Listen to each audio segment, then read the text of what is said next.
I'm going to turn it over to you, Pamela. Okay. Good morning, everyone. Good morning. Good morning. So I can only imagine that coming off of a weekend on a Monday, Tuesday, that we have all these thoughts jumbled in our head, bouncing off of each other. One thought leads to another thought. So it's really hard to concentrate on the present moment. And hopefully, from what I have taught you in the past, that you're kind of learning to focus on that and think about those thoughts. Remember, I told you with those thoughts, don't serve them tea. Just open the back door and let them leave. Just don't let them sit there. If they come in, we get caught up in worrying about, we've got all these thoughts, what are we going to do about it? Just let them leave, acknowledge them and let them leave. So what we're going to do today is just do a little bit of a practice, a body scan, and a kind of bringing ourselves to the present moment. So we're open, we have open minds, and focusing on what's going on so we can make the most out of what we're doing today here together. So we're going to start kind of with a body scan meditation is what I'm going to do. So we're going to be focusing on the breath, focusing on our body. So I want you to get in. When I work with kids, I talk about getting into mindful body, and a mindful body is feet flat on the floor, sitting upright, not slouched, the little string on your head, pointing up. Or if you want to lie down, just lie down. Just, make yourself at home. So whatever you're comfortable. So think of getting in a mindful position. So basically we want to get our chest open too, so we can fill our lungs up completely with air. So I want you to start bringing you can gently close your eyes or close them, or just gently gaze down at something below if you're not comfortable closing your eyes. So we're going to start with a body scan. I want you to bring your attention to your body. Okay. Like I said, you can close your eyes if that's comfortable for you. You can notice your body seated wherever you're seated, feeling the weight of your body on the chair and on the floor. I want you to take a couple nice deep breaths. Press all the air out of your lungs, and then let that air flow into the bottom part of the lungs, filling the lungs completely up with air. And as you take that deep breath, bring more oxygen, enlivening. Remember that oxygen is what feeds the body, enlivening the body. And as you exhale, I want you to get a sense of relaxation, letting go of the tension and the stress that's in your body. You can notice your feet on the floor if you're sitting. Notice the sensations of your feet as they touch the floor, and the weight and the vibration. Sometimes you can feel the vibration of the earth coming through. You can notice your legs against the chair. You have the pressure of that. You notice your back against your chair if you're sitting in a chair. Now bring your attention to the stomach area. Remember the stomach area, that's where we're feeling that. You can feel the diaphragm pushing the abdominal muscles out as we breathe. So I want you to, if you have any tense stomach muscle type things, inhale. And then as you exhale, let go. Just grab a hold of any of that tension and let it, as you exhale, let it leave your body. I want you to notice your hands. Sometimes your hands might be tight. So let's go ahead and just squeeze your hands as tightly as you can. Now, as you inhale, now exhale and just release that. Let any tension flow out of the fingertips into the air. You're going to notice your arms.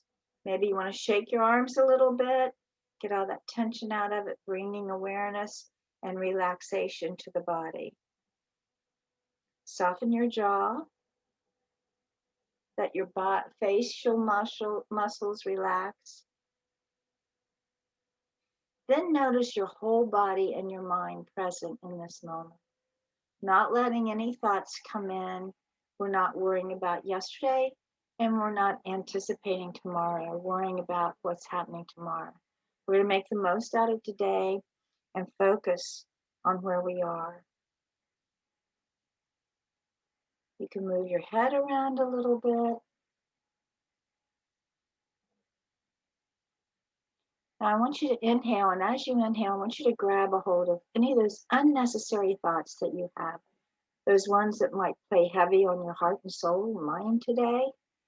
And know that as we're sitting here together as a community in wellness, but there's nothing we can do about that now. So if we focus on this present moment and focus on here, our concentration will be better, our heart rate will be down. So take a nice deep breath, inhale, let the air flow in and liven the body. And as we exhale, I want you to let go of any tension or stress, leaving your body relaxed, your mind clear, and your heart and your soul open for the words that we'll be sharing today. Gently open your eyes.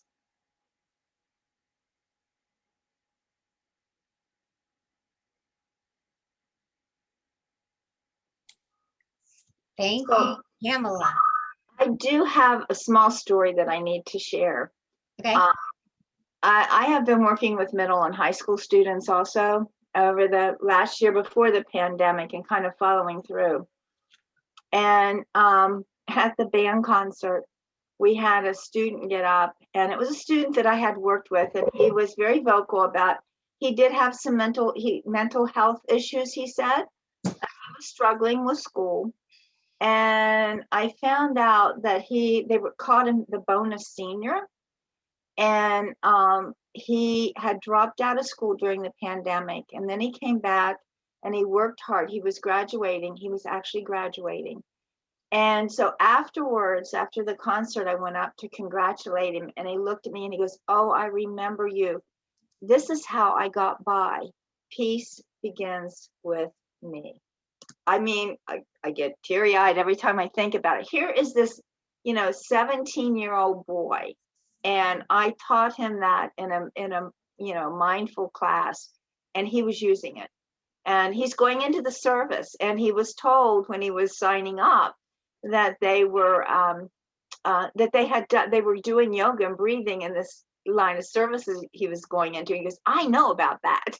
So I just wanted to share that this stuff works, and it doesn't have to be rocket science. It's just these little things that bring mindful things to yourself. Like I talked about the mindful toolbox, and I am working on a little exercise sheet that I'll send to Amy, and she'll send out to all of you. So thank you. Thank you. Thank you, Pamela. Okay, so hopefully you are in a nice, peaceful, rooted place in your iteration, your own workplaces, and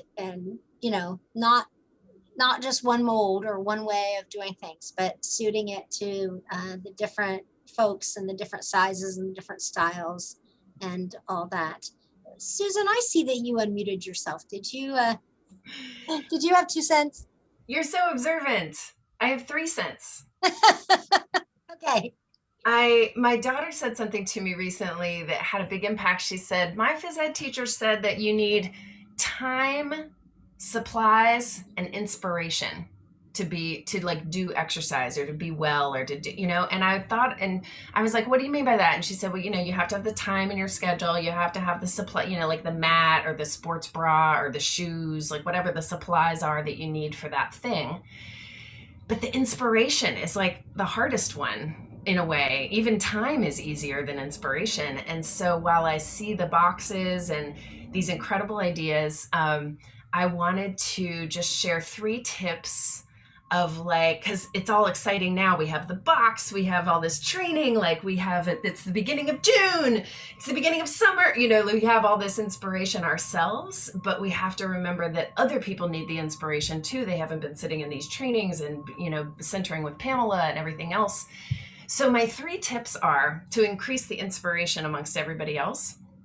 1, share your failures. So you were talking about vulnerability, model failure, talk about your failure. If you fail and you're the wellness person, then everybody else will have permission to fail too.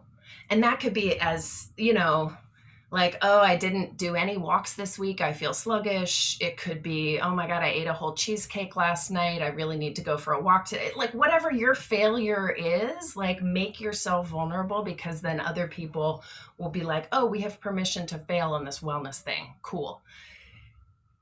The second thing is delegate. Like, you're going to be the leader. Beth was saying like she wants to have resources and she can lead it. Like, I trick people into leading things all the time. I'll be like, oh, my voice is sore today. Could you lead the meditation? And they're like, I don't know how to lead the meditation. You're like, of course you do. You can do it. Just, da da da da. And then they do it. And they're like, oh my God, I didn't know I could lead the meditation. So trick people into leading things if you need to, but just get other people to lead it, because people learn the most by teaching. And so they'll deepen their own practice actually by teaching others or leading. And then it takes you off the hook for having to lead everything. And people will be like, oh, Amy's not here today, I guess we don't have to do wellness. No, like Beth can lead the breathing, right? And then my final thing is just different voices. Like, we're all white women in this Zoom room right now, and I think, and so like we like books and walking meetings or whatever we like, but people are going to have a lot of different tastes and different inspirations, and you might not be the most inspiring voice for everyone in your office. People might be like, oh, well, that's Marianne, she really likes working out, that's not me. Or like, oh, Penny loves the yoga, that's not me. So like, get other voices, whether it's a YouTube video, males, different groups, different ages, different income levels, like get different voices engaged in this process, because then people will be like, oh, that's wellness. Oh, I can totally ride my ATV in the woods and then drink a lot of water. That's what restores me.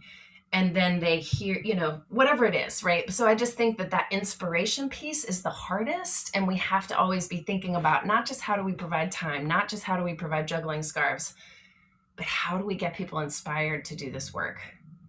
So I'm super inspired by all of your ideas. I wrote them all down, and I'm thrilled at the diversity of, strategies, and the, people want it more than monthly. Let's do a quarterly book club. Let's do a yearly retreat. Like, there's structure and timing with these things, which makes it regular and systematized.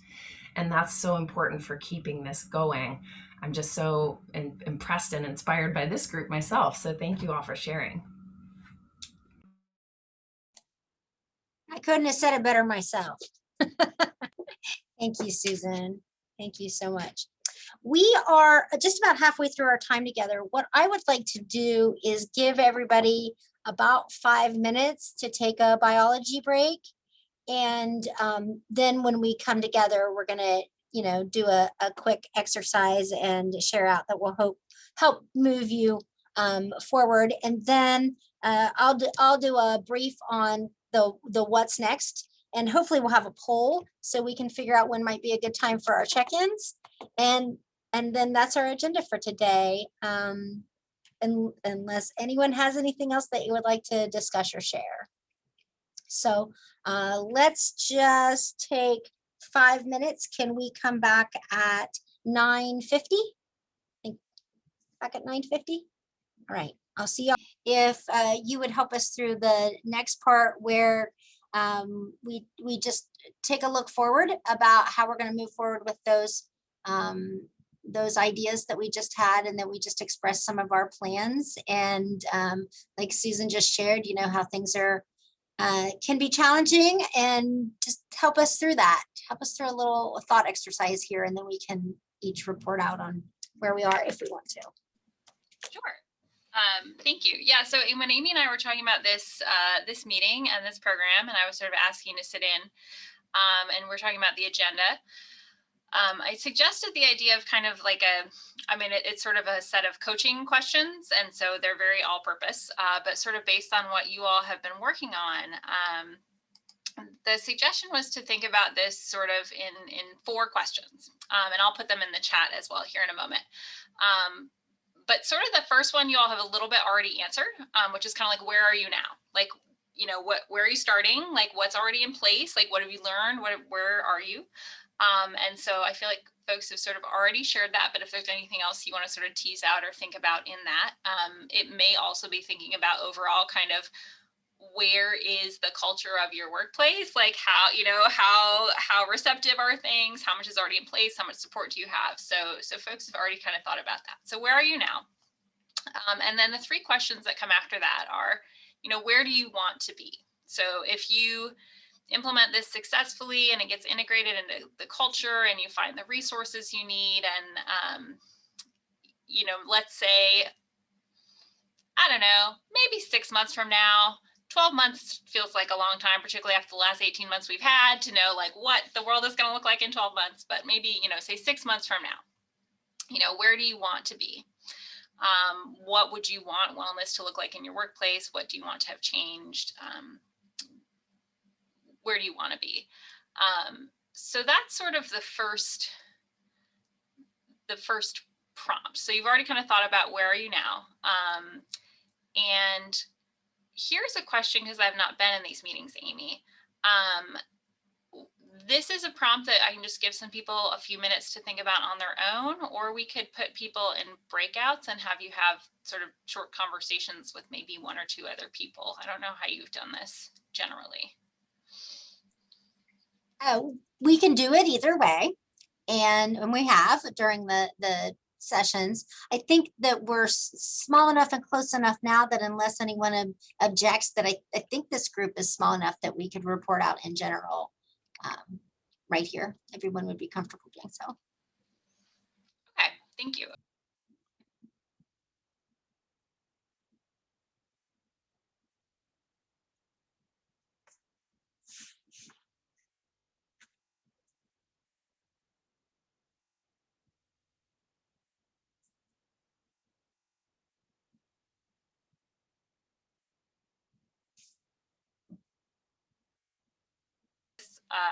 I'm a wanderer around the room when we're in person. Zoom is super hard for me because I'm trying to like watch people's faces and figure out when they're done thinking. So the next question that I'm going to give you a minute to think about, and then we'll get on to the fourth question, is what will get in the way? So there's where you want to be in 6 months.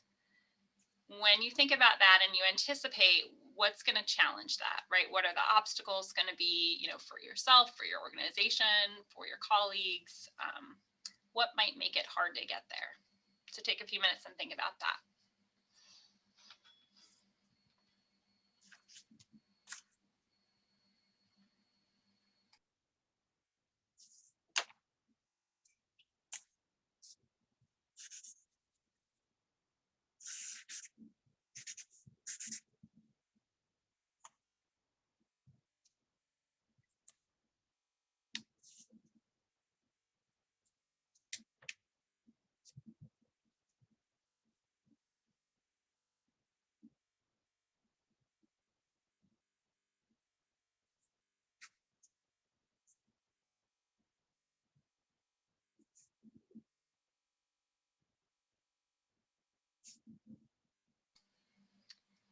All right, and if folks are still thinking on that question, that is fine. I'm going to go ahead and give you the final question, and then we'll do the report out. So, where are you now? Where do you want to be? What's going to get in the way?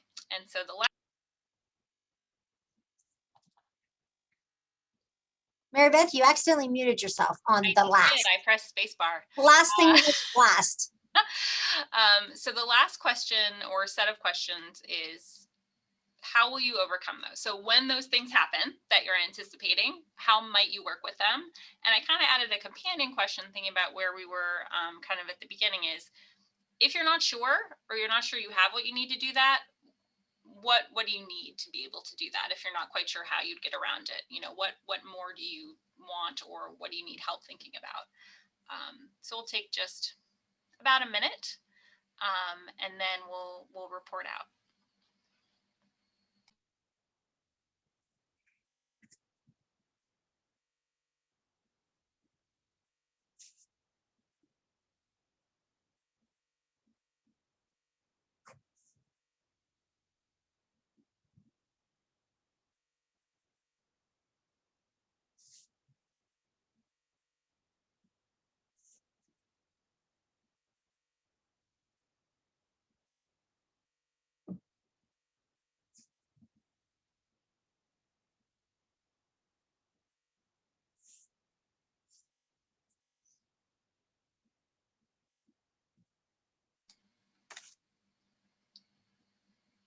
All right. So I see at least some eye contact. So I think people are kind of wrapping up their thoughts, or you've moved on to something else. Either case, probably time to come back together. Yeah, so as we said, this is just a chance to report out, and these don't have to be fully formed thoughts or completely solid strategies, right? So if you want to kind of share your answers to these questions, and then if there's anything you'd like feedback from the group on, or things that you'd like help brainstorming, or you can kind of add that to your report out if you like. Do this, and she's like, how about you do something that's like 10% of that? Okay, like, right, like making the goals very, very doable. And then if you exceed them, awesome. But it takes off some of that pressure of like, we are always going to have to work out twice a week, or otherwise we're not being well. More like, maybe we could get up from our desks for 5 minutes. Great. So yeah, I love that idea of flexibility and building in the small wins. So we don't kind of get way off track. Who would like to go next? Over to you. Turn it back over to me. So I kind of want to make sure that nobody has anything on the tip of their tongue. Yes, Susan. I always have something to say. You can't invite me to a meeting and not expect me to speak. I wanted to share with all of you that our next 6 months are going to be really exciting as well, because Nonprofit Wellness is actually turning into a nonprofit. It hasn't been so far. And we have discovered that waiting for people to hire us to have a contract to then train them how to do more wellness at work is a slow strategy. And especially when our target audience is nonprofits and K through 12 educators, waiting for the time and the money to just appear for these things is too slow, given the crisis that we have with burnout that you all were just talking about, and of course schools having teachers who are retiring. So we need philanthropic dollars in order to fund our work and our training, and to be able to provide trainings without much cost for nonprofits and schools. So I mention all of this because you all have been a big inspiration in this. We want to train more groups like this to go back and be the wellness coordinators at workplaces, to foment these wellness committees, to, get team care, not self-care, sort of in the culture of our wellness work. So the reason I'm telling you all of this is this is the first sort of train the trainer over 4 months experience that Ty and I have gone through with a group like this.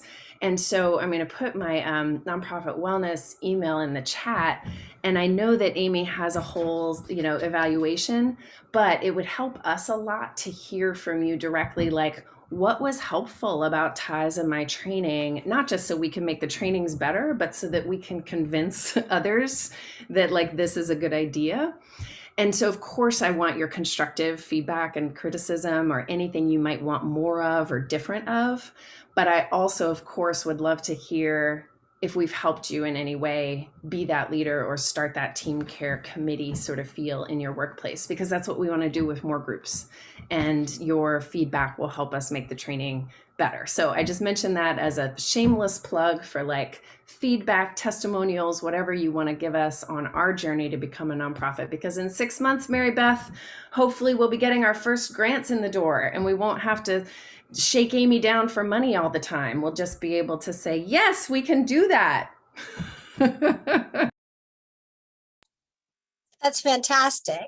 Congratulations on that journey. And yeah, we'll definitely keep in touch.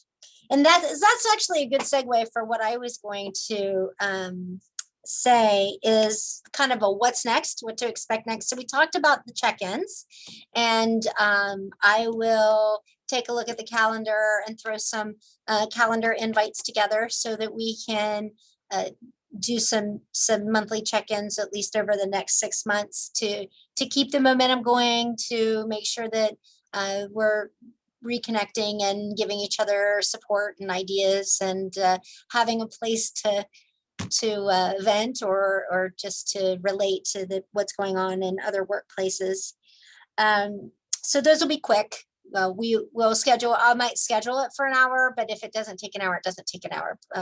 Please come and go as you need to. We understand that you might have time constraints there. Also, our brand management department here at Marietta College is designing a nice certificate of completion for all of you that you have become workplace wellness coordinators in your nonprofit. And so we'll be sending those out to you as soon as they get them to me. I will send them to you, and you can have that for your portfolio. You're welcome to print that and hang it on the wall, or however you choose to use it. You will be getting emails from me, at least one big one, but maybe even more over the course of the next week. And Susan alluded to it, but one of the most important things that you can do is to critique the program. So there will be a survey, and that survey will have a place for you to give your feedback on the usefulness of the information and of the format, et cetera. And also, we're going to ask some questions about your culture shift and about changes in yourself and your organization. And please find some time to take that survey and give us that feedback, because it is very important for us to be able to continue that work. As you know, when you're trying to get something funded, you need data, and you need to know what your impact was so that you can support the need for the programs. And so we need that from you as well. And then I have, as I did these notices and upcomings and follow-ups and all that, I have included everybody on the email. And so you'll be able to, if you've connected, because you all gave permission to share your email addresses. And so you can continue to connect with each other or with this group just by finding one of those emails in your email system and hitting reply to all, and you can ask us all a question or whatever you need to do, and get a hold of any one or all of us for a conversation via email. Questions, comments, 2 cents, 3 cents? I have one other thing. This kind of brought to mind because I did it so long ago, I forgot about it. And someone talked about where people are intimidated with taking time away from their work because they think they should be working. This isn't. And I actually, I instituted a policy. I've got a lot of findings and supported everything I wanted for a policy change. And our Board of Governors actually voted on, our staff can leave their desk without clocking out 20 minutes 3 times a week and do a wellness activity, whether it's going down and working in the fitness center or walking or something like that. This kind of has given them the okay, that it's okay if I walk away from my desk, because that's what other people were feeling when they were doing stuff. It's like, well, they're passing judgment on me because I'm, we've got all this work to do. And when you see the what you get back from what you do self-care wise in the workplace means a lot. So that's something that you might give, they have permission to do this, and then they're not going to feel intimidated, or other people won't, because they see all this work on your desk and why aren't you getting it done? Thank you, Pamela. That's a really good point, is making it part of what should happen and does happen, right?